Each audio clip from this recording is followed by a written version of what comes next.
နေ့သာသနာတော်နှစ်2550ခုနှစ်တဘိုးရလပြည့်ကျော်9ရက်2008ခုနှစ်2လပိုင်း26ရက်နေ့ညကျေးဇူးတော်ရှင်ဧကမဟာပန္တိတမုဂ္ဂုတ်ဆရာတော်ဘုရားကြီး၏တရားဌာနမန္တလေးမြို့မြို့သစ်လေးမျက်နှာဘုရားအရှိတောင်ဘက်ဦးကြည်ဝင်းစုစုဝင်းတို့၏ဓမ္မပူဇနီယနေရာဌာန၌မန္တလေးမြို့နယ်ဂောစကံတွင်တရင်သုံးနေထိုင်တော်မူကြကုန်သောဘုရားမှုရှိသောသံဃာတော်ရှင်သူမြတ်အပေါင်းတို့အားဥထိပ်ပန်းစင်လျက်မြို့မိမြို့ဖလူကြီးမင်းများအားအမှုထား၍တရားပွဲတော်ဖြစ်မြောက်ရေးအကျိုးတော်ဆောင်အဖွဲ့နှင့်တကွမန္တလေးမြို့နယ်သူနယ်သားအပေါင်းတို့မှစုပေါင်းဆင်ရင်ကျင်းပပြုလုပ်အပ်သောမုဂ္ဂဝိပဿနာအထူးအလုပ်ပေးတရားပွဲပထမနေ့ဓမ္မဒါနကုသိုလ်ရှင်များဖြစ်ကြသောဥကြည်ဝင်းတော်စုစုဝင်းမြစ်ချုံမြစ်ချင်းတည်းချင်းစုစုဝင်းမြစ်ချုံမြစ်ချင်းတည်းချင်းရောင်းဝယ်ရေးမိသားစုတို့မှလူဒန်းပြုလုပ်အပ်သောဓမ္မပူဇနီယအခါကာလ၌တရားတော်နာကြွရောက်လာကြသောယောဂီသူတော်စင်များအားလုံးစိတ်ချမ်းသာခြင်းကိုယ်ချမ်းသာခြင်းပြည့်စုံစွာနှင့်ဦးဇင်းတို့ဟောပြောပြသမယ့်သစ္စာတရားများကိုနားလဲနာနိုင်ကြပါစေနားတဲ့အတိုင်းလဲသိကြပါစေသိတဲ့အတိုင်းလဲဒီဘဝဒီခန္ဓာမစွန့်ကြခင်ကိုယ်ဒုက္ခကိုလက်စသိအောင်จิตကြံကြုတ်ကိုပွားများအားထုတ်နိုင်ကြပါစေလို့ရှိဥစွာမေတ္တာပို့သပေးလိုက်ပါနော်သစ္စာတရားတော်တို့ကိုဟောကြားရ၌အနန္တကိုအင်းကျေးဇူးရှင်များဖြစ်ကြသောဘုရားယရနာတရားယရနာသံဃာယရနာယရနာတော်မြတ်သုံးပါးတို့နှင့်တကွအမိဖဆရာသခင်ကျေးဇူးရှင်အပေါင်းတို့အားပူဇော်ကျေးဇူးဆက်သောအားဖြင့်၎င်းဦးဇင်းမျက်မှောက်သို့ယနေ့တရားနာကြွရောက်လာကြသောတန်တရာဤဆွေတော်မျိုးတော်အပေါင်းတို့အားကျေးဇူးဆက်သောအနေနဲ့ဟောကြားသွားမှာဖြစ်ပါလေ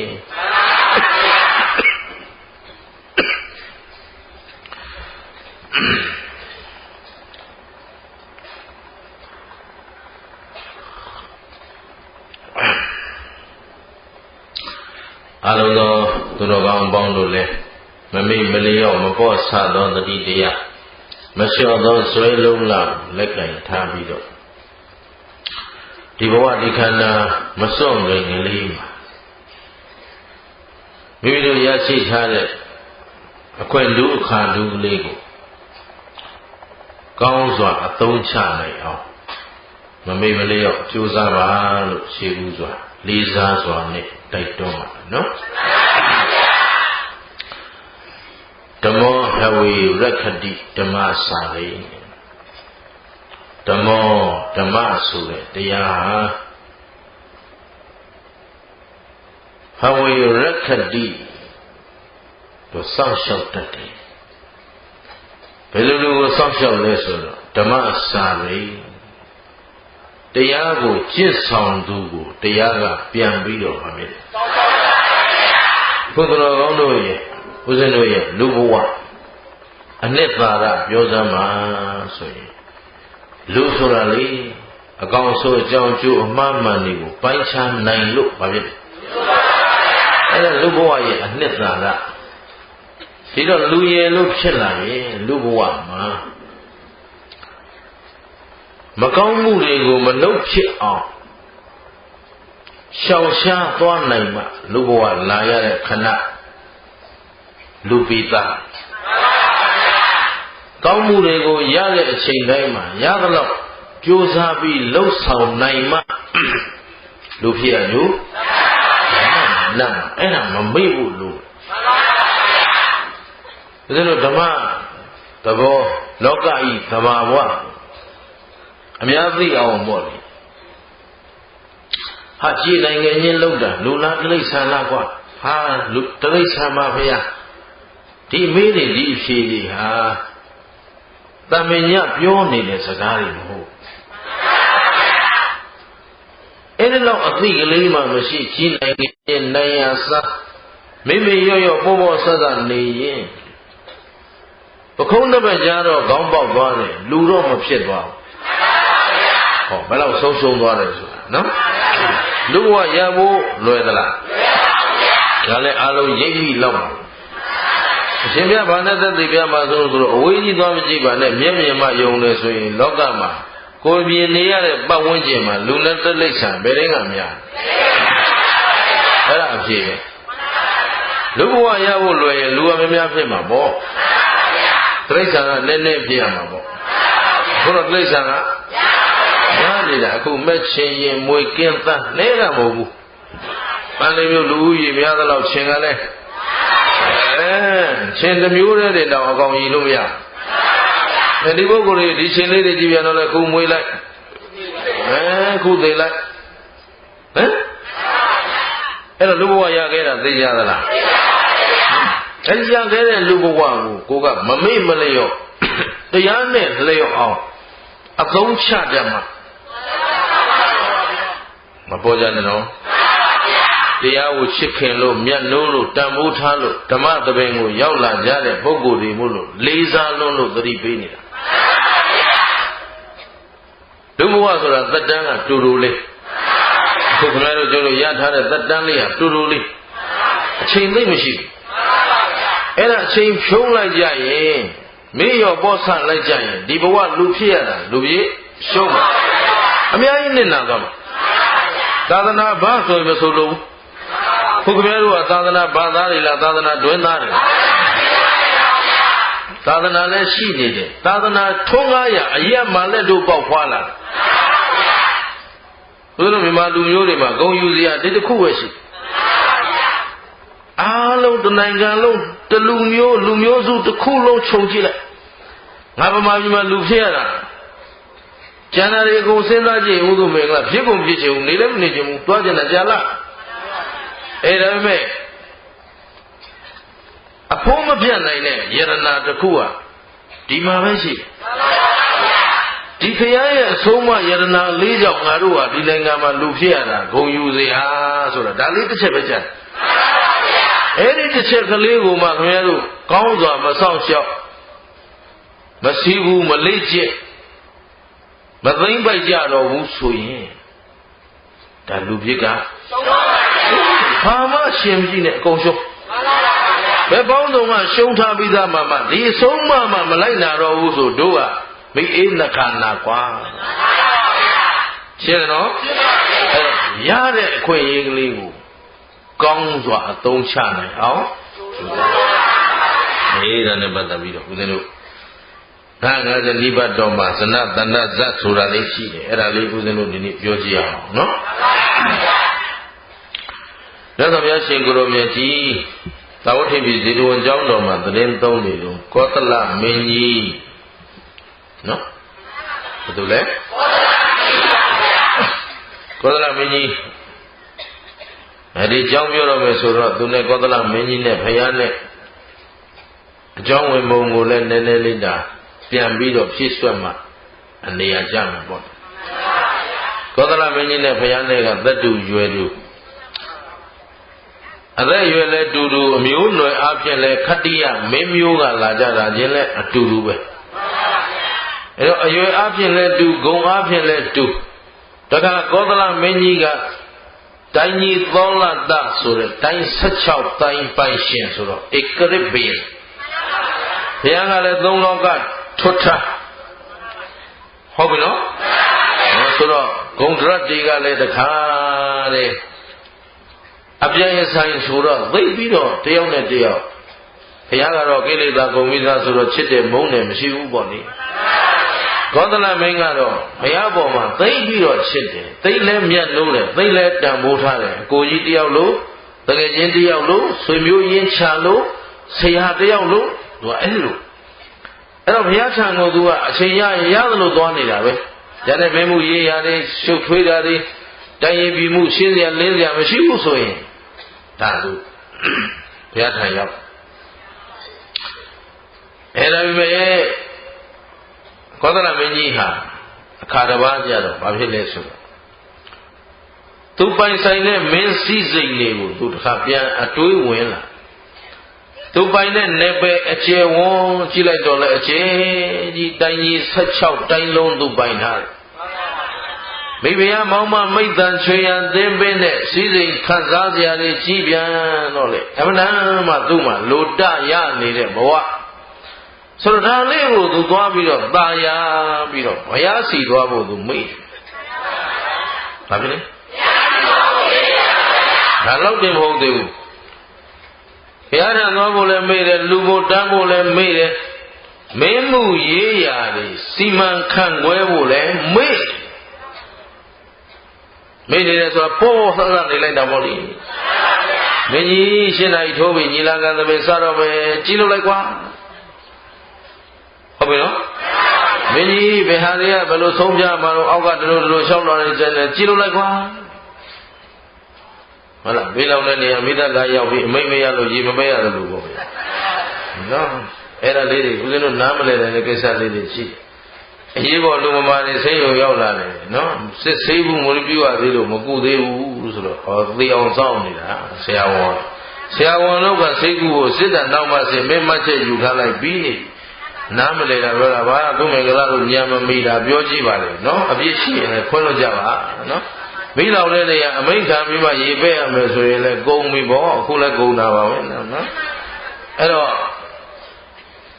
ဒါလေးတွေတော့ပြန်ပြီးဆင်ခြင်ကြဖို့သင့်တယ်လို့ထင်တာပဲနိနော်လမ်းလေးပြည့်နေကိုယ်ရှိရသန်းတော့ကိုပြင်ခွင့်မရှိတဲ့ဘဝနော်ဘာဒီမှားနေလဲတော့မသိဘူးကြာအဲ့တော့ဘုသူမင်္ဂလာပဲမှားသလားတော့မပြောတော့ဘူးပေါ့နော်အမှန်တော့သူမင်္ဂလာမှားတာပါပဲ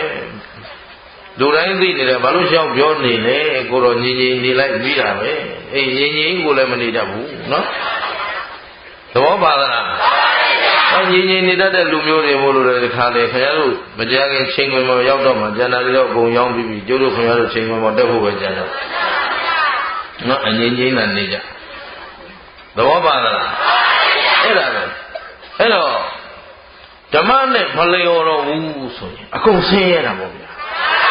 အဲ့တော့မင်းကဒီမှာတရားမေ့နေဘာမေ့လဲအဓိကမေ့တာတရားရှင်းတယ်နော်ဗာမေးတယ်အဲ့တော့တရားမေးနေတော့သူ့မှာမင်းမူကြီးရကိစ္စတွေနဲ့သူမစီမံမဆောင်ရတော့ငါးပါးယုံကံမကုန်ထဲမှာပဲပြောပါပြီအမေကြီးမေးနေလိုက်အဲ့လိုနဲ့တလတန်ဒီနလတန်ဒီသုံးလတန်ဒီကြာလိုက်မပေါ့လင်္ကာ6လဆိုကြပါစို့တစ်နှစ်လောက်အဲ့ဒါတော့မေးပြီးတော့ကောသလမင်းကတော့အကြာကြီးမမေးပါဘူးနှစ်ပေါင်းစိတ်30ဒီလိုမမေးဘူးသူကနော်ဘယ်လောက်အလွန်ဆုံးတစ်နှစ်တောင်မရှိတတ်ဘူးထင်ပါလေအဲ့တော့အဲ့ဒီကနေသတိပြန်ရလာဟာငါတခြားဟာတွေမလုပ်တာအသာထားငါဖျားစီမရောက်ဘူးမဖြစ်သေးဘူးသွားကြစို့ဆိုပြီးချက်ချင်းအစီအစဉ်ကောက်ဆွဲပြီးတော့ဘုရားတန်ထွက်လာပြီးဘုရားခြေတော်ရင်သားလေးပေါ့လေဘုရားနဲ့အနိကဆုံးနေရာအပြစ်6ပါးလွတ်တဲ့နေရာပေါ့လေအပြစ်6ပါးဆိုတာလဲရှိတဲ့ကလည်းနေရာနောက်ကျောဘက်ကလည်းအဲ့လိုနီးလွန်းတဲ့အရာမှလည်းမနေရဝေးလွန်းတဲ့အရာမှလည်းမနေရဒီလိုပေါ့လေလိညာကလည်းမနေရနော်အဲ့တော့ဒီလိုရှင်းတယ်လည်းမဟုတ်နောက်ကလည်းမဟုတ်ပြီးခတ်လွဲလိုက်တာအပြစ်6ပါးလွတ်တဲ့နေရာဦးဇင်းတို့ခုဒါအားလုံးကိုယ်စိတ်ကိုမျိုးတွေလို့တန်ဖိုးထားလို့တခုလေးပြောပါအောင်မယ်ပြောကြတယ်တော့အများကြီးပေါ့ဗျာနော်ဒါပေမဲ့ပြောတဲ့စေတနာကိုနားလည်စေခြင်းတယ်ဘယ်သူကမှပြက်ပြားစေလို့ဘယ်သူကမှဆင်းရဲစေလို့တရားဟောတာမဟုတ်ပါဘူးအဲ့ဒါအမြဲတမ်းသစ္စာဆိုရဲပါတယ်အဲ့တော့ခုလည်းလမ်းတစ်လျှောက်ဦးဇင်းတို့ဒီမှာကြွလာတယ်ဒါအနေနဲ့ရအမှကျုံရတဲ့ပြဿနာဒီမှာတော့တော်တော်လေးနဲပေမဲ့လည်းရှိနေတယ်ပေါ့ဘယ်လိုရှိနေတယ်လဲဆိုတော့ဘုန်းကြီးကြွလာတဲ့အခါကျမှလမ်းကြီးပိတ်ပြီးကြတော့အဲ့တော့ယဟန်တို့ရဲ့အိန္ဒြေယဟန်ဆိုတာမိမထက်ကိုအိန္ဒြေကောင်းရသေးတယ်ခင်ဗျ နော်အခုလို့ရှက်ပြမော်ဒယ်ကလေးလို့တော့မဟုတ်ဘူးပေါ့လေနော်မိမဆိုတာအမတန်အိန္ဒြေကောင်းမှမိမမြတ်ခေါ်တာအခုတော့နော်ကိုရီးယားကားတွေကြည့်ပြီးမိမတွေကကြီးစားစားလိုက်ပေးနေပါပြီနော်အဲ့တော့ဒါတန်ဖိုးရုပ်သွားတာပေါ့နော်အဲ့တော့အိန္ဒြေနဲ့တဲ့ကြွမယ်ရဲ့ဒီကောင်းနေလိုက်ပြီးရှောင်လင်လုံနေရတာနဲ့နော်အခုတပတ်မခင်းနဲ့ဆိုတဲ့ကိစ္စတချို့လည်းသဘောမပေါက်ဘူးတပတ်တွေလန့်ခင်းဆိုတော့ဒါကသာသနာတော်ကြီးနဲ့ဆက်အားလုံးပေါ့လေဒီမှာရှောက်လန်းနေနဲ့ခင်းထားပြီးသားသာသနာပြုစုစောင့်ရှောက်မှုမှာဦးဇင်းတို့ကကြိုက်တာပေါ့တပတ်ခင်းထားနုလေးပေါ်ရှောက်ရတာသိစင်ပြေတာပေါ့ဒါပေမဲ့ဝိနည်းတော်အရာယဟန်များမှာကမိမတို့ဤအသုံးဆောင်ပစ္စည်းလို့ဒီမှာသိတယ်သိပြီးတော့နင်းနဲ့သာယာမိအပြစ်ဖြစ်ဟောဒါပေမဲ့ကိုကြည်ညိုကိုးကွယ်မှုအတွက်နဲ့ယဟန်မှာဘာဖြစ်သွားအပြစ်ဖြစ်သွားတခါမိမိပူဇော်မှုကြောင့်သွားရလာတဲ့ပုဂ္ဂိုလ်မှာအနှောက်အယှက်ဖြစ်သွားတယ်ဆိုရင်ပူဇော်ရဒါလေးတွေဟာဦးဇင်းတို့သိအပ်တဲ့ကိစ္စလေးတွေလို့ဦးဇင်းမြင်လို့ပြောတာနော်ဦးဇင်းတို့ကိုဆရာတော်တစ်ပါးကပြောဦးတယ်ဦးဇင်းတပည့်ကြီးကပ္ပိယတွေပေါ့ဒီကပ္ပိယတွေလည်းသတိတော်ပေးနေတာပဲအဲ့တော့ကောင်းလာတယ်ဆိုနေစရာသွားတဲ့အခါခုကပ္ပိယတော့ကိုကြည်ညိုလို့ကိုပေါ်တန်ဖိုးထားလို့လိုက်လာကြတာဆိုတော့တခြားယဟန်တန်ဃာတွေလည်းတွေ့လဲကိုပေါ်မှာအထူးဂရုစိုက်တယ်သို့တော့ယဟန်တို့မှာကဝိနည်းကံအရဝါကြီးတဲ့လူကိုဦးစားပေးရတယ်ဝါကြီးတဲ့လူကိုအထူးဂရုပြုရတယ်အဲ့တော့ဦးဇင်းကတစ်ဖက်ကိုပြန်မှုပြီးတော့မင်းတို့ဒီပုဂ္ဂိုလ်ငါနဲ့ကြီးတယ်ဒီဆရာတော်ကိုမင်းတို့ပြုစုပါဒါလိုပြောတော့သူတို့မပြုစုချင်ဟုတ်တယ်ကိုဆရာတော်မဟုတ်လို့နော်တကယ်တော့ဟိုဆရာတော်ကိုပြစ်ထားပြီးတော့ကိုဆရာတော်ကိုအထူးဂရုပြုနေတာနဲ့ဟိုမှာကြီးဂုဏဝုဒ္ဓဝရဝုဒ္ဓထေကြီးဝါကြီးပညာရှိပေါ့လေပညာရှိသည်ဖြစ်စေမရှိသည်ဖြစ်စေကိုတဲ့အသက်သိက္ခာဝပုဂ္ဂိုလ်ကိုဆရာတဲ့ကြီးတဲ့ပုဂ္ဂိုလ်ကိုကဂရုစိုက်ပြလိုက်ခြင်းဖြင့်ကိုဆရာရဲ့သိက္ခာဟာအေးအဲ့တော့ကိုဆရာကိုပဲဂရုစိုက်နေသိက္ခာအော်တိုကြဒီကောင်မဆုံးမဘူးလားဟုတ်တယ်တရုတ်ပြည်မှာတခါအရှိန်ရခဲ့ဘူးပါအဲ့တော့ကပ္ပိယနဲ့သွားတော့ဥသိကပ္ပိယကပါပဲယဟန်တစ်ပါးကိုဒီလိုကသတ်ကတ်အဲ့တော့ကတ်တော့ဒီလိုကတ်လိုက်တော့ဘုဆရာတော်ကနေသားမောင်မင်းဘုသူတပည့်တယ်ဥသုမင်္ဂလာတပည့်သွားပြီငါတော့တွေ့ခမ်းတော့မယ်သိနော်ကျောင်းသူမင်္ဂလာလာသားနဲ့ဘယ်မှာဖေရရော့ရင်းနှီးကမင်းယူတယ်ကတ်ဆန်းငါပြန်ပြီးတော့ဘွားတော့သိတယ်သင်ထားတာဟုတ်နော်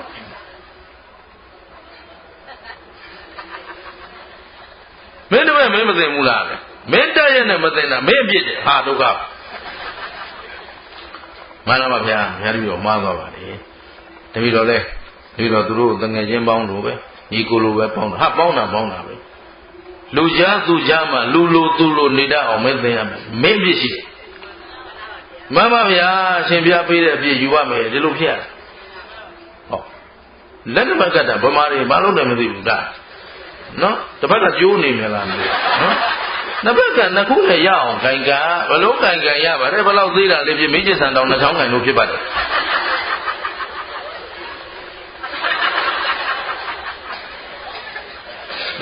တင်စရာတွေအများကြီးဘုရားဘာသာဆိုရင်ဘုရားကြီးအဆုံးမအောက်မှာသာနေတို့နိုင်ငံတို့လူမျိုးဟာကဘာပေါ်မှာအရင်ရှင်းဆုံးတဲ့ကဘာကအတူယူရမယ်လူမျိုးဖြစ်ရမှန်ပါဗျာဒါပေမဲ့ခင်ဗျားတို့မိတ်ရောပေါ့ဆနွန်းတဲ့အတွက်အောက်တန်းကြမှန်ပါဗျာမသိမြရင်လည်းဒီမှာဆရာတာဝန်မကြည့်တော့ဒါတွေမှမပြောရဘူးလို့တရားဟောเสียအကြောင်းကိုမရှိတော့ဘုရားကိုအားထုတ်နေလိုက်မယ်အဲ့တော့ကလည်းတယောက်แท้ကိုလို့ယုံတတ်တဲ့အလုပ်တော့မလုပ်တတ်ဘူးရတဲ့တော့လုပ်နေမှာမှန်ပါဗျာရှင်းလားအဲ့တော့မိတွန်းတောက်တီးတယ်တုပ်ပွားလုပ်တယ်တော့မထင်နဲ့အများအကျိုးကိုရည်မှန်းပြီးပြောတယ်လို့မှတ်ပါအဲ့တော့လမ်းလျှောက်တဲ့နေရာလေးဖြောင်းလျှောက်ပေးရစီဗျာနော်ဟုတ်ပါလားအဲ့ဒါပါပဲနော်အဲ့တော့ဒါတစ်ချက်ပြီးသွားရင်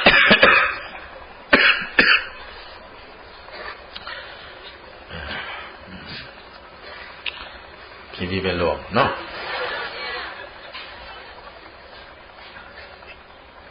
လူတွေအများ တရားသိစေချင်တာရဲ့သူတို့ပင့်လာပြန်တော့လေအာနာတော့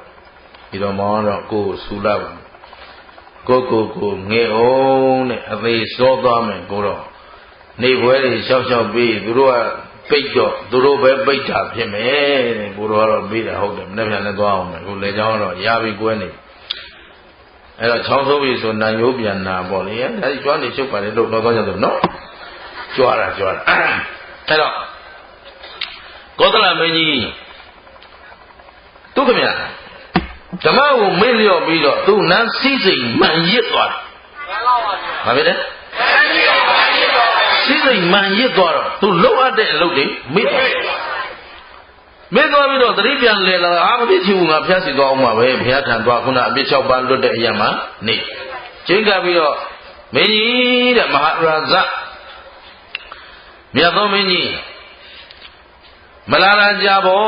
တဲ့ဗာရီများအလုပ်ရှုံနေလေဘုရားကပဋိသန္ဓာယစကားပေါ်နှုတ်ဆက်တဲ့စကားပြောမှန်လားပါဘုရားတဲ့ဘုရားတပည့်တော်အမှန်တိုင်းပြောရရင်တော့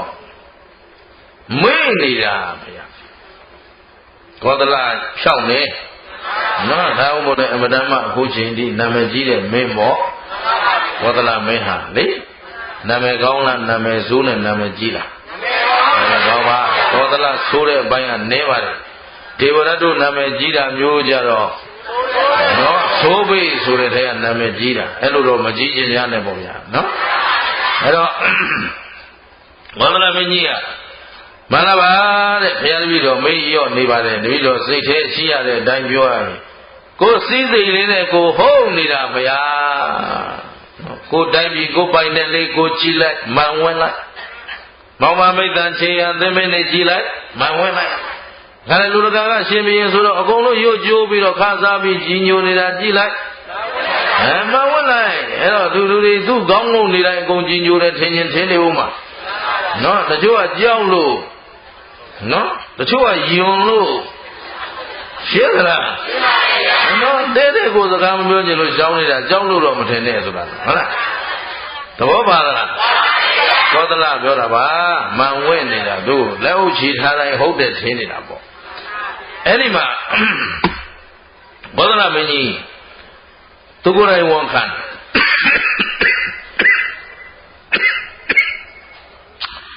ဒီတော့ဘုရားရှင်ကိုယ်တော်မြတ်ကြီးကမင်းကြီးတဲ့တရားမမေ့နဲ့ဘာနဲ့လဲတရားမေ့ရင်လူဘဝလူပြည့်ရှုံးလိုက်မယ်မင်းကြီးတဲ့တရားမစောင့်တဲ့ပုဂ္ဂိုလ်ကိုတရားကလည်းတရားမစောင့်ပါဘူးတဲ့ပျက်စီးဖို့ပဲရှိတယ်အဲ့တော့ကုသိုလ်ပြုဖို့ကိုအနည်းငယ်မြသောအချိန်ကာလကလေးမှမလစ်ဟင်းပါစေနဲ့တဲ့အမြဲကုသိုလ်ဖြစ်နေအောင်မမိတ်မလျော့ပြုပါအခုမင်းကြီးပေါ်မှာအနိကဒီမှာငါတို့စောင့်ရှောက်မဲ့ပုဂ္ဂိုလ်တွေရှိတယ်တစ်ချိန်တကာလတုန်းကတချို့သောပညာရှိတွေဟာကိုယ့်ကိုစောင့်ရှောက်ဆုံးမမဲ့လူမရှိတာတောင်ကုသိုလ်တရားကိုမမေ့မလျော့မပေါ့မဆပြုပြီးတော့သူနဲ့သက်ဆိုင်သူအားလုံးကိုကောင်းရာဒုက္ခတိရောက်အောင်ကုသိုလ်တရားတွေနဲ့ရွတ်ဆောင်သွားဘူးတယ်ဘုရားကဒီလိုပြောတယ်ကိုခင်ဗျားတို့မှာပြောဟောဆုံးမမဲ့ပုဂ္ဂိုလ်တွေမရှိဘူးလားရှိပါဘူးဒါဖြင့်အမိမဲ့ငါရည်နဲ့အမိမဲ့သားရည်နဲ့ငါဆိုသလိုကိုမှဆုံးမမဲ့လူပဲ့ပြင်မဲ့လူလမ်းညွန်မဲ့လူမရှိဘဲနဲ့နေကြတာလားလမ်းညွန်သူရှိရဲ့နဲ့နေရတာလားအဲ့ဒါဖြင့်ဒီဘဝလောက်ကောင်းတာတော့ရှိပါဘူးဒါလေးအဲ့တော့ဘုရားကမင်းမဒီမှာအနိကညလမ်းညွန်မဲ့ဘုရားတရားသံဃာရှိနေတယ်တဲ့ရှိရနဲ့မမေ့ပါနဲ့မင်းကြီးမင်းလူပြေရှုံးလိုက်မယ်တဲ့တချို့သောပုဂ္ဂိုလ်တွေပညာရှိတွေဟာကိုယ့်ကိုအနိကစောင့်ရှောက်ဆုံးမမဲ့လူမရှိတာတောင်မှကိုယ့်ကိုသူကိုယ်တိုင်လည်းမမေ့ဘူးတဲ့အများကိုလည်းကုသိုလ်ပြုတတ်အောင်လမ်းညွန်မှုပေးလေရှိတယ်မင်းကြီးဆိုတော့သောသလမင်းကြီးကမှန်ပါဗျာတပည့်တော်မေ့လျော့တဲ့အပြစ်ကိုသိခံပါတပည့်တော်ကြိုးစားပါမှာအရှင်ဘုရားဘယ်လိုပုဂ္ဂိုလ်တွေကများဆရာမရှိအနိကစောင့်ရှောက်မဲ့လူမရှိဘဲနဲ့ ကုသိုလ်တွေပြုခဲ့ကြဘူးတယ်ဆိုတာဘုရားတပည့်တော်တို့နာကြားခွင့်ရအောင်ဆုံးမတော်မူပါဆိုပြီးကောသလမင်းကြီးကတရားတောင်းဘုရားတောင်းဘုရားလည်းဒါလေးတွေအဆုံးမလေးတွေချင်းကပ်ခြင်းလို့သူတော်ကောင်းနာချင်းကနေမှစိတ်ကလည်းဘာဖြစ်တယ်သူတော်ကောင်းစိတ်ပေါ်တာယဉ်ကျေးတာတရားတန်လေးများ၄-၅ရက်မကြားရရင်စိတ်ကချင်းတင်တင်ဖြစ်လာတယ်ပုတ်သိုးနေတဲ့သမင်းနေလိုပဲရှင်းတယ်နော်ဟုတ်ပါဟုတ်လားဘုရားတို့သူတော်ကောင်းတို့ကိုအားနဲ့မန်နဲ့ဆုံးမနေတယ်ဆိုတာကိုယ်တိုင်လည်းပြန်ကြည့်တယ်နေတိုင်းတရားဟောနေသူ့ချိန်လေးနဲ့သူတရားလေးနှလုံးသွင်းလိုက်တရားပုဒ်ကလေးရှာလိုက်ပြောဖို့ဟောဖို့လေးကြံလိုက်နဲ့ဆိုမယ်ဟုတ်လို့စိတ်ကလေးကတည်ငြိမ်နေတယ်သိမ်မွေ့နေ3 ရက်လောက်တရားမဟောရတော့ဘူးဆိုရင်ဗီဇပြန်ပေါ်လာ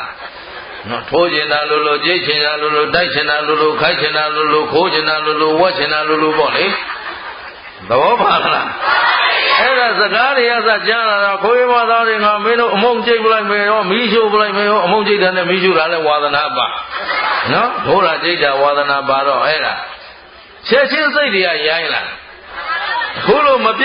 ကလေးဟောနေရတယ်ဆိုပဲကိုယ့်နဲ့ကိုယ်ငါတရားဟောနေတာဓမ္မဂရိကအတန်နေလေကွာမင်းသူများတော့ဟောပြီးတော့ဟဲ့ကောင်အတန်နေနော်ပရိတ်လေးအုပ်လို့ရရှင်းသလားအဲ့ဒါပါပဲအဲ့တော့တရားနဲ့ကင်းကွာလို့စိတ်တေနနေယတိလောကကြီးကိုစိတ်တေနစိတ်ကဆောင်းနေတယ်အဲ့ဒီစိတ်ကလည်းပါပသမိန်ရမတိဘနောစိတ်ဟာဘယ်မှာပြောလဲအဲ့ဒီနှစ်ခုလည်းမမေ့နဲ့စိတ်တတဧကတစိတ်တတဧကဓမ္မတစိတ်တတဝသမနောကူတွေဘာတွေအဲ့နောက်ကဟာတွေခက်တာတွေရှောက်ကြည့်မင်းနဲ့လိုရင်းကိုမှတ်ထားလိုက်လောကကြီးကိုဘယ်သူကဥဆောင်အဲ့ဒီဥဆောင်တဲ့စိတ်ကဘယ်မှာပြောလဲဒါပဲမင်းတို့ဒီတိုင်းထားလို့မဖြစ်ဘူးဆိုတာသိကြတယ်ရှင်းလားမမိတ်နဲ့အဲ့တော့ကောသလမင်းကြီးတောင်းပန်တာနဲ့ဘုရားရှင်ကိုရောမကြီးကခဲ့တယ်ပြနားထောင်မင်းကြီးတဲ့တကူသောကာလတုန်းကဗာရဏသီပြည်မှာဗျမရမင်းကြီးအုပ်ချုပ်နေတော့ဗျမရမင်းကြီးရဲ့သားတော်ဟာဘုရားအလောင်းတော်ဇနတန္တဆိုတဲ့မင်းသားဖြစ်ခဲ့တယ်ဘုရားလောင်းကဗျမရမင်းရဲ့ဒါပေါ့အဲ့တော့တို့ပြောရင်ဗျမရမင်းကြီးနတ်ရွာဆန်တော်ဇနတန္တမင်းဖြစ်တယ်လူရီတော်သားဆိုတော့သူပဲမင်းဖြစ်တာပေါ့မင်းဖြစ်ပြီဆိုတာနဲ့သူ့တိုင်းပြည်မှာသူမလုပ်လဲသူစဉ်းစားလိုက်တယ်ငါတိုင်းပြည်ကိုတရားသောတိုင်းပြည်ဖြစ်ရမယ်ငါလူမျိုးတွေသည်တရားသောလူမျိုးဖြစ်ရမယ်ငါဘယ်လိုလုပ်မလဲဟောဘယင်ဖြစ်ပြီဆိုတာနဲ့စဉ်းစားတာလေဘုရားအလောင်းတော်တို့များအလောင်းတော်ဘဝကလေးကကြီးညိုဖို့ကောင်းနေတာဟင်ဘုရားဖြစ်မှာမဟုတ်ဘူးအလောင်းတော်ဘဝကလေးကကြည်သာရှင်မင်းဖြစ်တာနဲ့ခုနကောသလမင်းကြီးတို့စဉ်းစားပုံနဲ့တော့ကြွားပေါ့ကောသလမင်းတော့ငါပိုင်တဲ့နေမြေဧရိယာကဘလောက်ငါပိုင်တဲ့မင်းဗန္နာစိစိတ်တွေကဘလောက်ကောသလမင်းကလည်းသိက္ခာကောင်းတာဟုတ်ဗျသူ့လက်ထက်မှာရှင်မင်းဖြစ်ပြီးမကြခင်ပဲအမွေခံသားမရှိတဲ့ဂရေ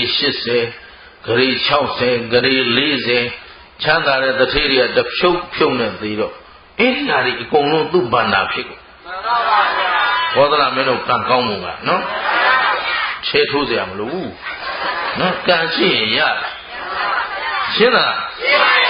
ကံမရှိတာကိုယ်ကံကိုမှမသိပဲနဲ့မိုက်မဲချဲထိုးနေကြလို့မွဲတဲ့ကောင်တွေတော့နည်းသေးတယ်လို့ပြောမွဲဦးမလို့လည်းပြောနော်မကျေနပ်လည်းပြန်တရားလာမလားနော်နှစ်ရက်ပဲကြံတော့ရှင်းသလားဘာလို့လဲဆိုတော့ဒီလူမျိုးတွေကြည့်ပြီးစိတ်ထဲမှာမချင်မရဲဖြစ်လို့ပါဗျာအာမရလုံးလို့ပါ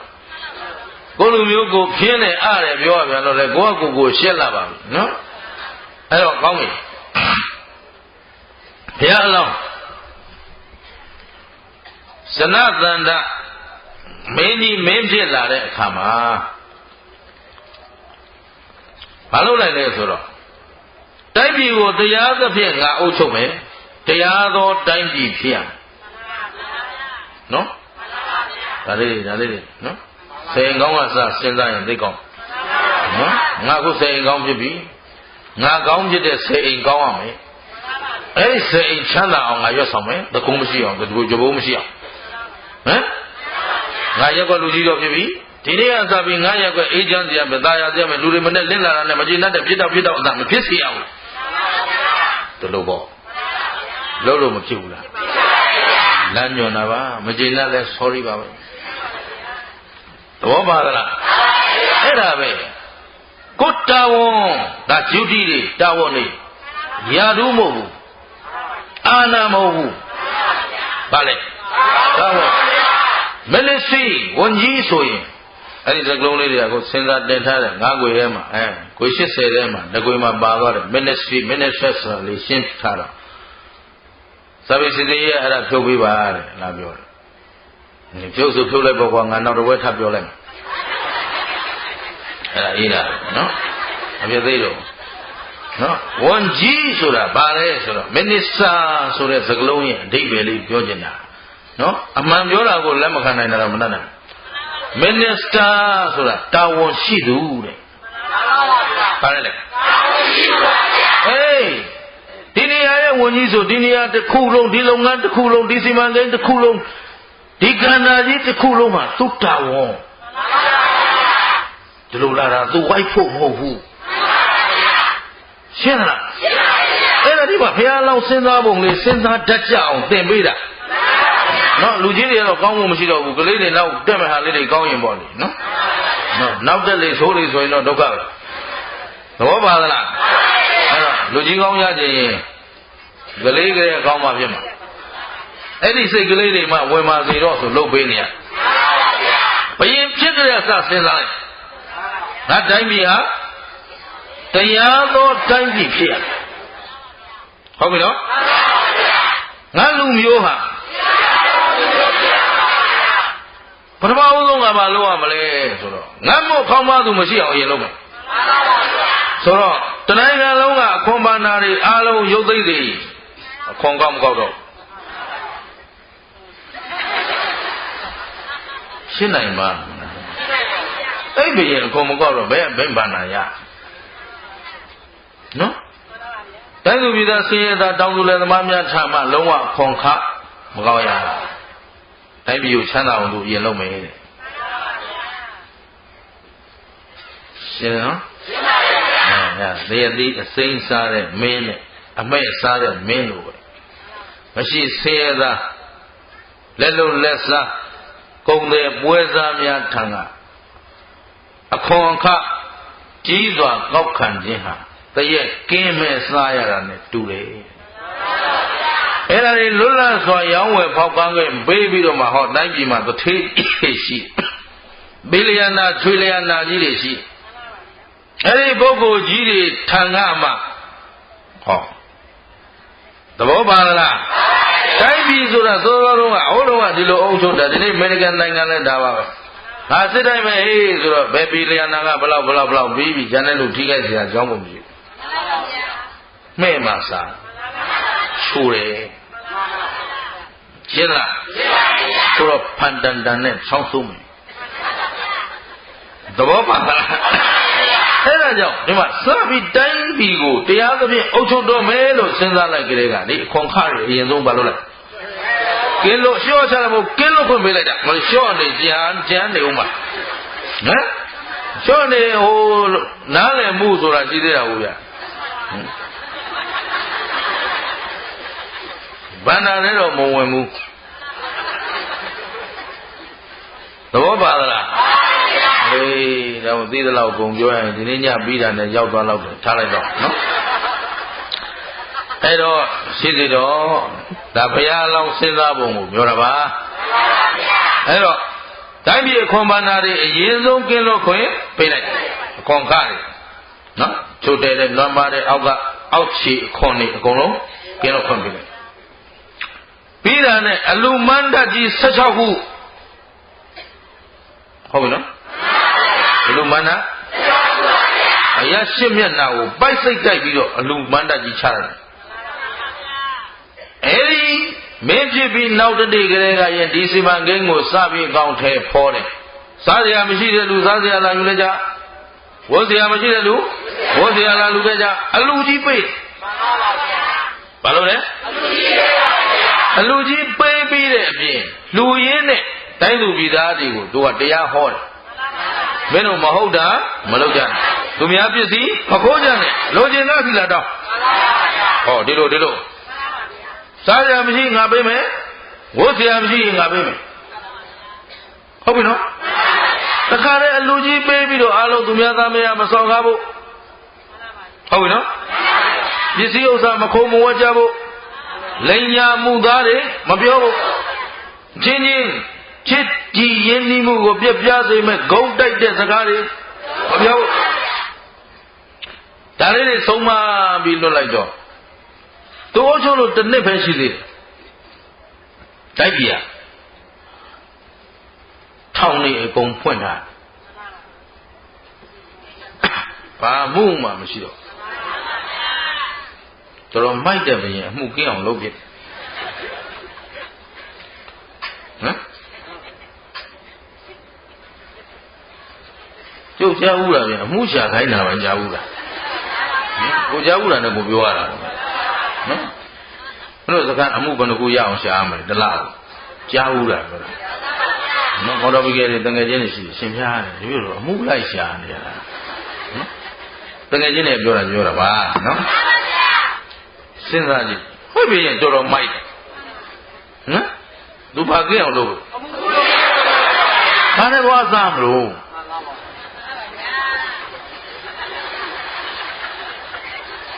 ပြောရင်လို့ချောင်းသုံးနေတဲ့ထဲကကိုဟောနေသဘောပါသလားအဲ့ဒါအိမ်မှာလည်းအတူတူပဲခင်ဗျားတို့မိသားစုထဲမှာအချင်းချင်းပြဿနာကြားနေတာရှိသေးတာညီကောင်မောင်နှမချင်းသားမိသားမချင်းမရှိဘူးလားအပြေလေအောင်လုပ်လိုက်ပြေတယ်တော့မဟုတ်လေအတူတူပေါင်းနေရတာကိုဘာပြဿနာလုံးနေဦးမှာလဲရှင်းတယ်နော်မဟုတ်လေဒီတိုင်းပြည်နဲ့ဒီလူမျိုးကကိုယ်တိုင်းပြည်နဲ့ကိုယ်လူမျိုးပဲရှင်းတယ်နော်ကောင်းပြီအဲ့ဒီမှာ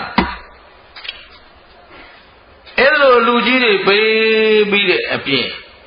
သူကတိုင်းသူပြည်သားတွေဒီမှာသခိုးချိုးဖို့မရှိတော့ဘူးဆိုတော့ခိုးစရာရောလိုသေးလားခိုးတယ်လို့ကဘာလို့ခိုးလို့မရှိလို့စားစရာမရှိလို့ခိုးတာဝတ်စရာမရှိလို့နေစရာမရှိလို့သူစားစရာဝတ်စရာနေစရာပေးထားတော့အဲ့ဒီခိုးစရာမလို့အဲ့တော့အမှုကင်းတရားရုံးဆိုတာလေခင်းလင်းတယ်ထောင်ကျင်းဆိုတာလေခင်းလင်းရှင်းလား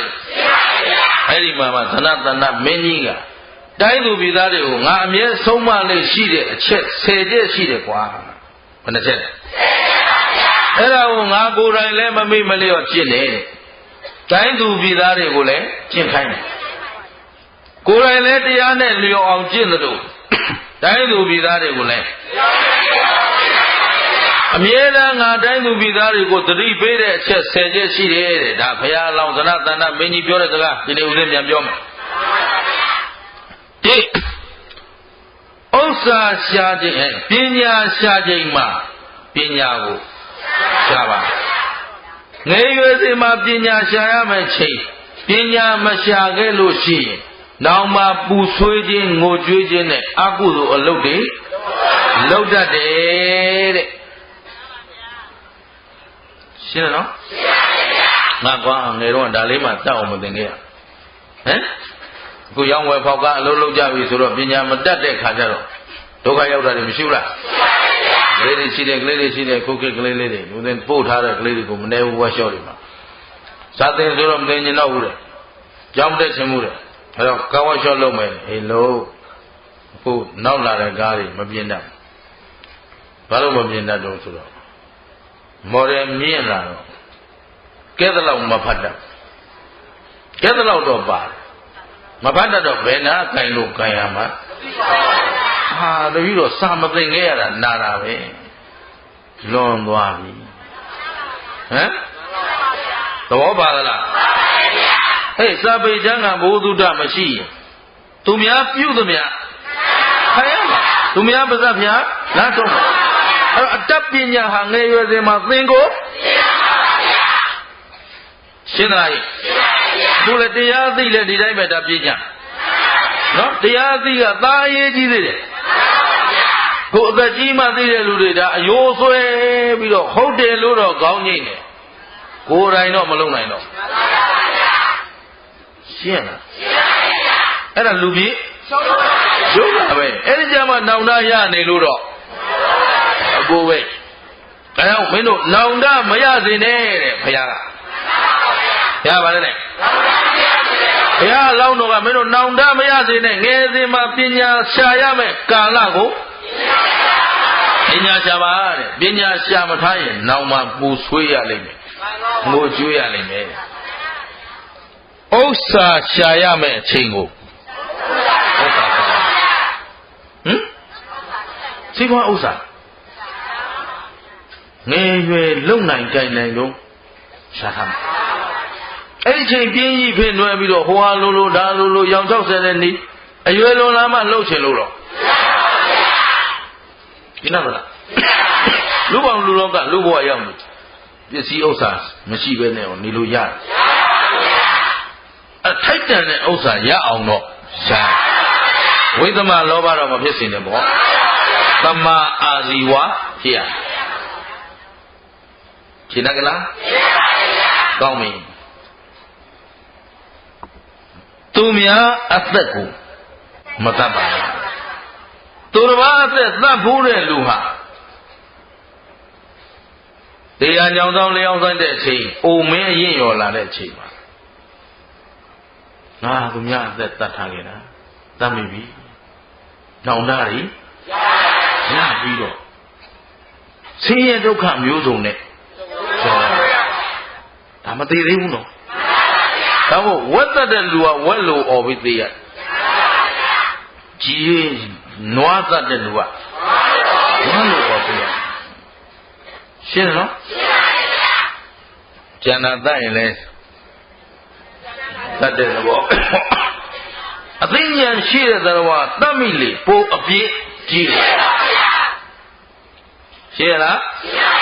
သူများဥစ္စာခိုးတတ်သူဟာလဲ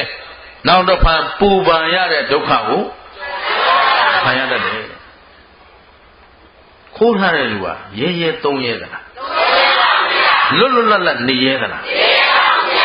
ဟိုအရင်တုန်းကဦးဇင်းတို့ငယ်တုန်းကမိုးကုတ်သားတယ်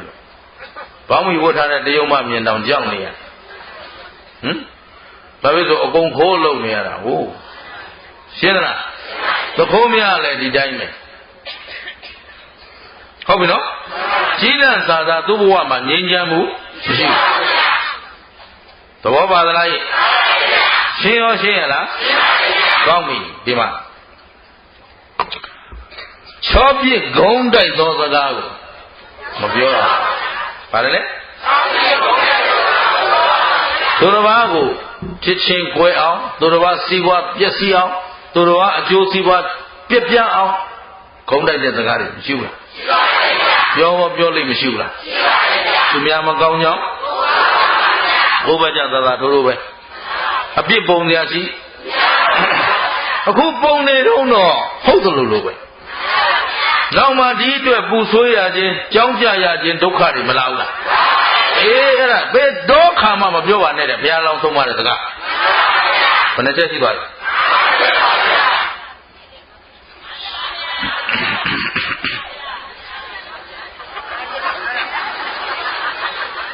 ခွက်ကတော့9ခွက်ပဲရှိသေးတာနော်အဲ့တော့ဘယ်နှချက်ရှိပြီလို့ကောင်းနောက်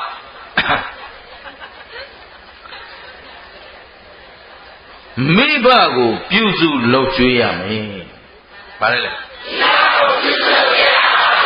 မိဘရှိစဉ်မှာမိဘကိုပြုစုလုပ်ကျွေးခြင်းမပြုခဲ့ရင်နောက်တစ်ပန်းမိမိကိုယ်တိုင်သေရညောင်ဆောင်လျောက်ဆက်တဲ့အချိန်ဒါမှမဟုတ်မိမိကိုယ်တိုင်မိဘဖြစ်လာတဲ့အချိန်ဟုတ်ပြီနော်မိဘကျေးဇူးမြင်လာတဲ့အချိန်ကျမှငါအဖြစ်မပြုစုလိုက်ရဘူးမရွရလိုက်ရဘူးကုသိုလ်ဖြစ်ခွင့်လေဆုံးရှုံးတယ်ဆိုပြီးတော့ပူဆွေးရခြင်းငိုကြွေးရခြင်းတွေဖြစ်တတ်တယ်တဲ့ အဲ့တော့မိဘဆိုတာပြုစုရမယ်လုပ်ကြွေးရမယ်ရှင်းလားရှင်းပါဗျာသိတတ်တဲ့အရွယ်ကလေးကရမိမိကမိဘကျေးဇူးသိတတ်တဲ့အရွယ်ကလေးကမိဘကိုပြန်လည်ကျေးဇူးပြုနိုင်အောင်ဆိုတာသို့ပုဂ္ဂိုလ်တွေရှိတယ်အိမ်မှာစီးပွားရေးဘာမှပူစရာမလိုဒါပေမဲ့မိဘနဲ့ကံတကောင်းစားဖြစ်နေတဲ့သိအစင်မပြေဘူးပြိပက္ခဖြစ်နေအဲ့တော့သူဖြစ်ချင်တာတွေနဲ့ကိုဖြစ်ချင်တာတွေနဲ့ဒုက္ခရောက်နေတော့ဩမင်းတို့မိဘလှုပ်ကြွေးဆိုတော့ကြွေးစရာမလိုဘူးတပည့်တော်တို့ဂုံပြည့်စုံနေတယ်တခုပဲလို့နေတာစကားနားထောင်ဖို့ဆိုတော့မိဘကဖြစ်ချင်တာကတစ်မျိုးကိုဖြစ်ချင်တာတစ်မျိုးဆိုတော့သားသမီးများအနေနဲ့ဘယ်သူဖြစ်ချင်တာကိုဦးစားပေးရဒါပဲငါတော့ရိုးရိုးလေးစဉ်းစားနေတာကွာလို့သူတို့မွေးလို့ငါလူဖြစ်လာဟုတ်ပြီနော်သူတို့ဖြစ်ချင်တာကအဓိကဖြစ်ရရှင်းသလားဒါနဲ့မိဘကိုလုံးမကျွေးတဲ့လူဟာမပြုစုလိုက်တဲ့ပုဂ္ဂိုလ်စော်ကားမိတဲ့ပုဂ္ဂိုလ်ဟာနောက်တစ်ဖန်မှာဘူပါရမယ်ဆင်းရဲဒုက္ခရောက်ရမှာနောက်ဆရာသမားပေါ်မှာယုံသေးလေးစားမှုရှိရတနည်းအားဖြင့်ဆရာသမားကိုလည်းပြုစုလုပ်ကြွေးရမှာပဲကျင့်သလားတင်ဆရာဘောတော့မလုံးနဲ့တော့မိမိကိုအတတ်ပညာလေးအသိပညာလေးသူပြောလိုက်လို့ဒါလေးသိသွားတယ်အဲ့ဒါကျေးဇူးရှင်ဆရာသူလုပ်ပြတာကြည့်လိုက်လို့ဒါလေးတက်သွားတယ်အဲ့ဒါကျေးဇူးရှင်ဆရာအခုလိုတရားဟောတာတွေမပါသေးဘူးဟမ်ဘုရားကတော့မိမိကိုတရားတစ်လုံးအသိတစ်လုံးပေးဘူးရင်မိဘတဲ့တောင်ကျေးဇူးများဦးသေးတယ်ညလောက်ဒီဘုရားကပြောထားတယ်အဲ့တော့ဦးဇင်းတို့နားလည်ထားရမယ်ဆရာသမားအပေါ်မှာဘာလို့ရမလဲယုံသေးရမယ်ခံဆိုင်ရရှင်းသလားဆရာသမားကိုမထိမ်မဲ့မြင်အားလုံးခုကလူငယ်တွေသိရေးကြည့်ပါလေနော်အခုကကျောင်းဆရာမနဲ့ကျောင်းသားနဲ့လည်းတဲမကွာတော့ဆရာမကလည်းဆရာမအရေးချင်းမပြည့်ဘူးကျောင်းသားကလည်းကျောင်းသားရေလို့ဆိုပြီးကိုတပည့်လို့မခံယူဟမ်စိကံသေဝမှုတွေတိုးတက်တယ်မတိုးတက်ဘူးကတော့တဏှာကံလုံးလဲကြည့်လိုက်ရင်သိပါတယ်တို့ငယ်ငယ်တုန်းကကျောင်းတက်ခေါင်းလောင်းထိုးပြီးရင်ကျောင်းစိတ်အင်းကြီးပြူလမ်းပေါ်မမြင်ရပါဘူးခုတော့အချိန်ပြည့်လမ်းပေါ်မှာအပြည့်ပါဟုတ်ပြီနော်အဲ့ဒါဘယ်သူတွေလိုနေတာလဲဆိုတာတော့ကိုယ့်ကိုယ်ကြည့်ပြီးပြင်ကြပါတော့ရှင်းလားပညာရှားခြင်းပညာမရှားပဲအဲ့ဒါလိုလေလွင့်နေရင်တော့ဒီကလေးတွေဆေးဆက်ကြီးပွားစရာအကြောင်းတော့ရှင်းလားကလားအလုံးမတစ်ချက်ရှိသွားပြီဘာတစ်ချက်ရှိသွားပြီတိကပြန်မေးရမယ်တိကပညာရှားခြင်းမှာနိကဟောပါလေသုံးက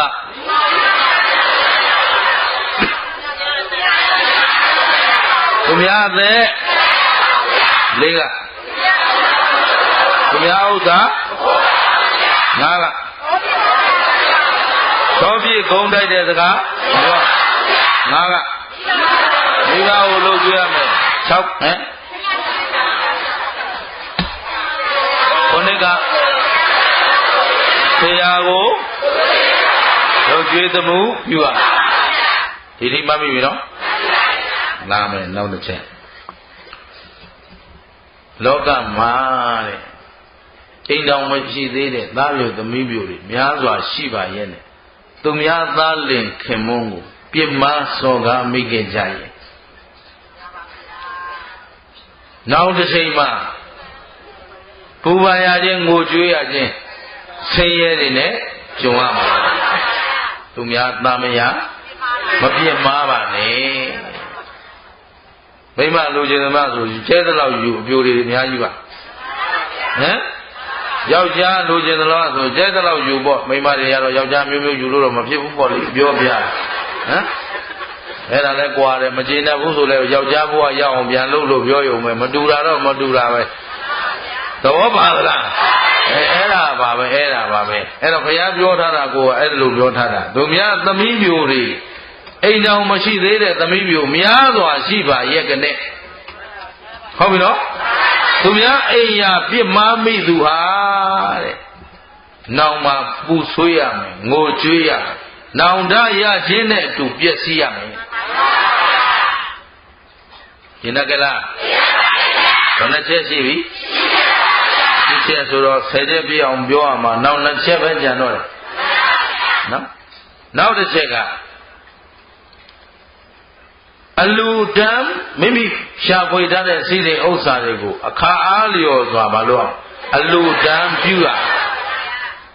လူမှုတမ်းမှုဒါနအားနည်းခဲ့တဲ့ပုဂ္ဂိုလ်ဟာလေတဲ့နောင်တဖန်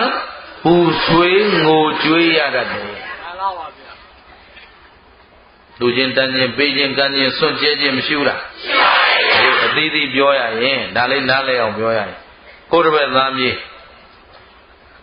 လောကပေးတာသတ်ပဲအကျိုးရှိပွားကိုယ်အတွက်ရှိရရှိတဲ့တော့တုံ့ပြန်တဲ့အနေနဲ့အဝတ်စားစေဝတ္တစာလိုအပ်တဲ့ဆုလဒါတွေကမျှဝေပေးခြင်းမရှိဘူးဆိုရင်ဒီပုဂ္ဂိုလ်နာမှာအလုတ္တမမြဲမလားမြဲပါဘူးဗျာရှင်းတတ်သူရှိမလားရှိပါဘူးအဲ့တော့နောင်ကြတော့ဒုက္ခရောက်မှာဒါကလောလောဆယ်ပြဿနာလေးပြောတာနော်မိမိဘဝဉ္ဇဉ်ကိုကြည့်မယ်ဆင်းရဲနာပါချိုးတဲ့လူကိုထောက်ပတ်မယ်နှုတ်ဤဆောင်ပါခြင်းလက်ဤဆောင်ပါခြင်းဆိုဒီလိုသာစောင့်ရှောက်ထားရင်ဘေးရတဲ့ကိုယ့်ကိုပြန်ပြီးမစောင့်ရှောက်လို့မကြည့်ရင်ကိုယ့်ရဲ့မျက်စိကိုခါမှာပေါ့ရှင်းတယ်နော်ဒါပေမဲ့ပေကံလူသားချင်းစွန့်ကြဲခြင်းညာလေရေးကြည့်တာမကြည့်ဘူးလားဒါနမျိုးစေ့မှမရှိခဲ့ရင်နော်ဒါနမျိုးစေ့မှမရှိခဲ့ရင်သာနာရိတ်ကအဝတ်ထဲအသုံးဆောင်နေစရာမှဖူဖူလုံလုံမရတဲ့အတွက်အခုလိုတရားတွေရောနားနိုင်မလားနိဗ္ဗာန်ရောက်ကြောင်းတွေရောလုံနိုင်မလားကုသိုလ်ဖြစ်ခွင့်တွေရောရအောင်မလားဆုံးယုတ်တဲ့ဆုံးယုတ်သွားမှာနှိမ့်ကြတဲ့ဘုရားရှင်ကိုလိုပဲကြီးပါရမီ10ပါးကျင့်တော့ဘယ်ကစကျင့်ဒါနပါရမီကစကျင့်ဒါကအမြင့်ပဲကြီးဝါခြင်းနဲ့ချမ်းသာခြင်းနဲ့တိုးတက်ခြင်းနဲ့အောင်မြင်ခြင်းနဲ့ဆိုဘယ်ကစရှင်းရလားသဘောပေါက်သလား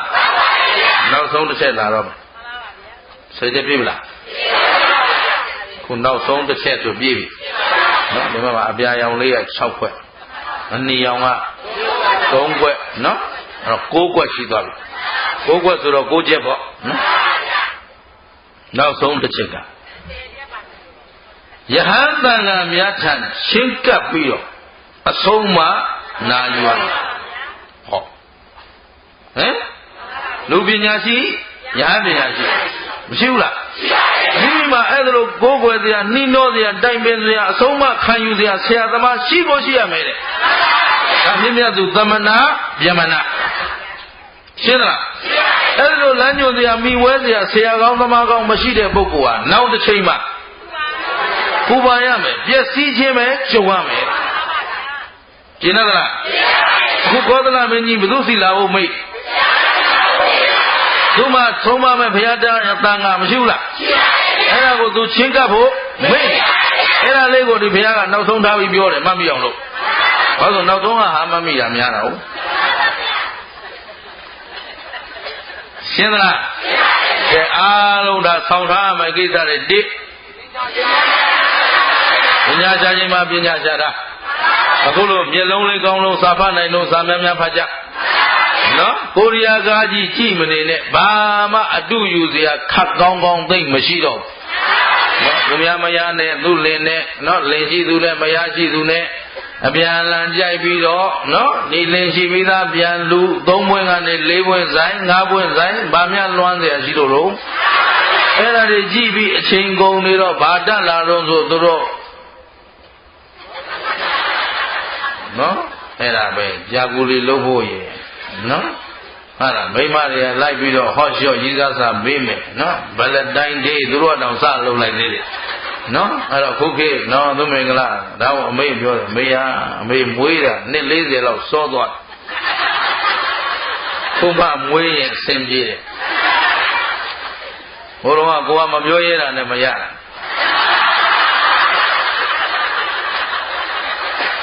ကိုကဲလို့ဆိုသူများပြောမှအထင်ပြေးတယ်စောင့်နေလိုက်ရုံနဲ့တိုးတက်လာတာသုံးရုံလာတာ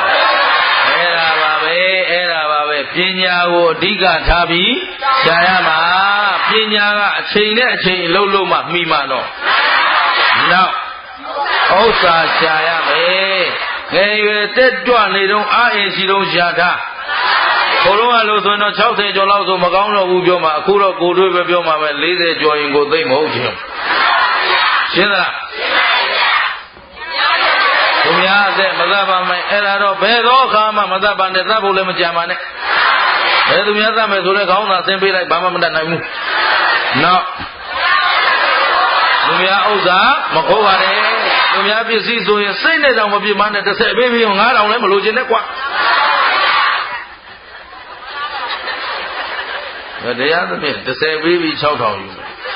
ဟမ်ဘောပါလားသူ့ကွယ်နဲ့ကိုယ်ကွယ်မတရားသဖြင့်ရှာနေကြမှာတော့ချမ်းသာစရာအကြောင်းကို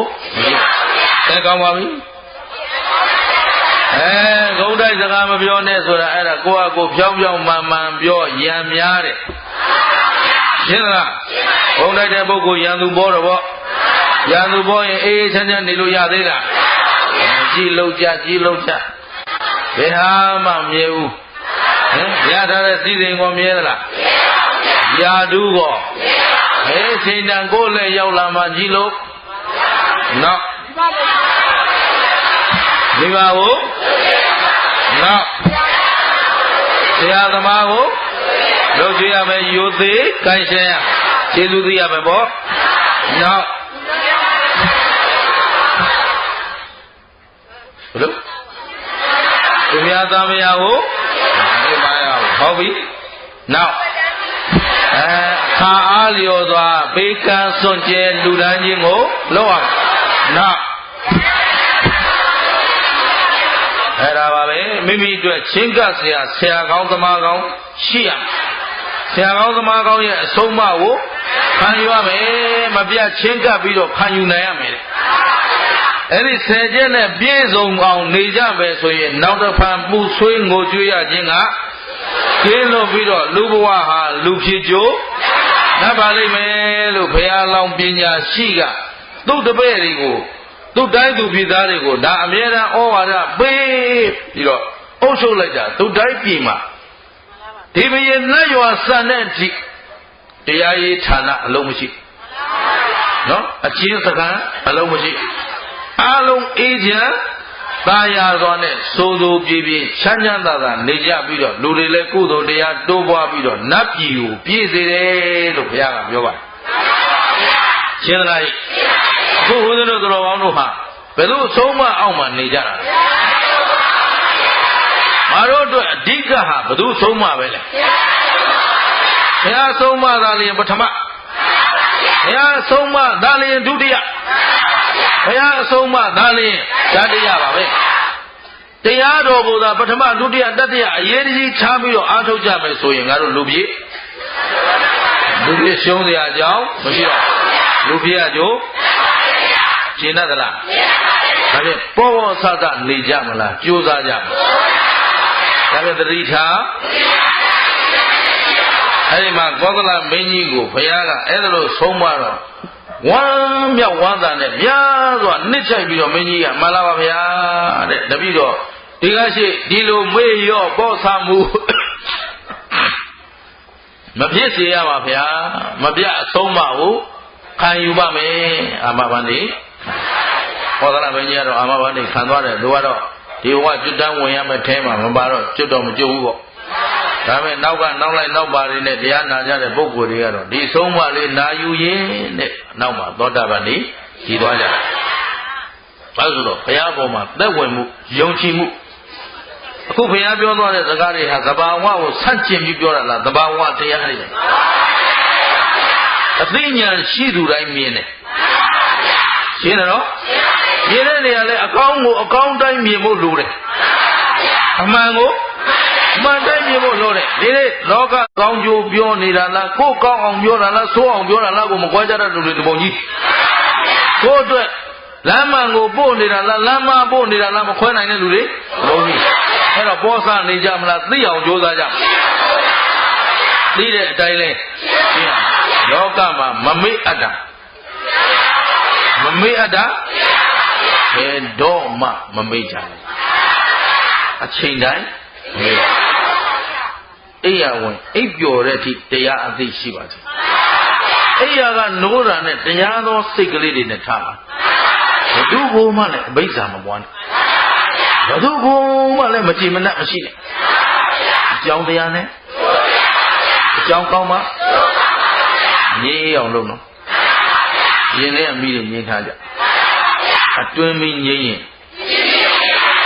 ပြင်မိဆိုတာ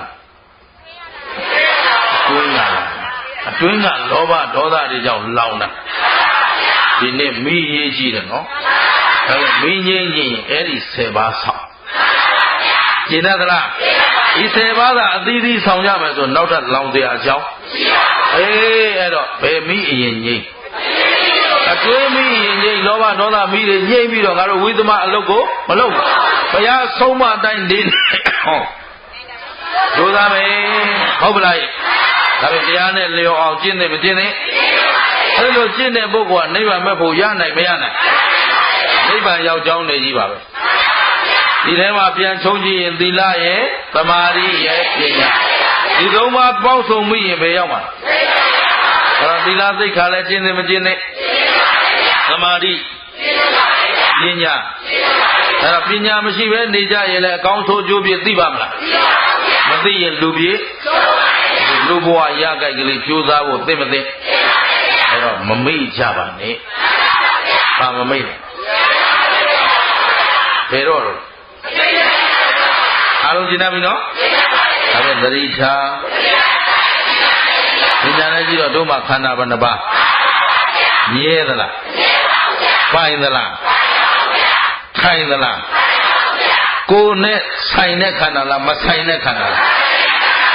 မဆိုင်တဲ့ခန္ဓာကြီးအတွက်နဲ့အာကုသို့အဖြစ်ခံမလားအဲ့တော့အာကုသို့ဘယ်တော့အခါမှမပြုတ်ပါနဲ့ကုသို့အမြဲဖြစ်အောင်ကြိုးစားပါမမေ့မလျော့ကြိုးစားမယ်ဆိုရင်ခန္ဓာသဘောကိုအမှန်မသိရဘူးလားဘာသစ္စာသိတဲ့ဉာဏ်ကမေဃသစ္စာလာရင်ဒီဘက်ကလွယ်မားတဲ့မေ့လျော့ခြင်းပေါ်စားခြင်းလောဘဒေါသမောဟတွေလာဦးမလားမလာရင်သိတာကနောင်ဒုက္ခမလာတာကသစ္စာဘယ်နှချက်က